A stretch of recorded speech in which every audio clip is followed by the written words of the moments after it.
Hello guys, welcome back to potatoes diary YouTube channel. Part 1లో షాపింగ్లో savings కోసం తెలుసుకున్నాం. ఇన్ కేస్ మీరు ఆ వీడియో మిస్ అయినట్టయితే కింద ఉన్న లింక్ క్లిక్ చేసి ఇప్పుడే చూసేయండి. ఇప్పుడు next gen GST reform health care సెక్టర్ని ఎలా ఎఫెక్ట్ చేసిందో చూద్దామా?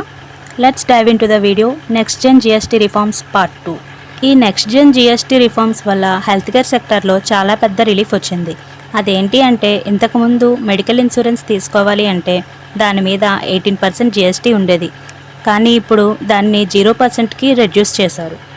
అంటే ఇప్పటి నుండి మెడికల్ ఇన్సూరెన్స్ మీద ఎలాంటి జిఎస్టీ ఉండదు. అంతేకాకుండా oxygen cylinders, diagnostic kits, thermometers, even specs కూడా తక్కువ ప్రైస్కి వస్తాయి. ఈ రిఫార్మ్స్ వల్ల ఎమర్జెన్సీ టైంలో ఆర్థిక భారం తగ్గిపోయి హెల్త్ ఫెసిలిటీస్ మనకి ఈజీగా అందుబాటులోకి వస్తాయి. So healthy India makes strong India. Health care సెక్టార్లో రిలీఫ్ చూసాం కదా, కానీ మన అన్నదాతకి గవర్నమెంట్ ఇచ్చిన సపోర్ట్ ఏంటి, అదేంటో తెలుసుకోవాలంటే నెక్స్ట్ వీడియో కోసం stay tune to potatoes diary. ఈ వీడియో మీకు నచ్చినట్టయితే లైక్ చేయండి, మీ ఒపీనియన్ని కామెంట్ చేయండి. నెక్స్ట్ పార్ట్ కోసం మన ఛానల్ని ఇప్పుడే సబ్స్క్రైబ్ చేసుకోండి.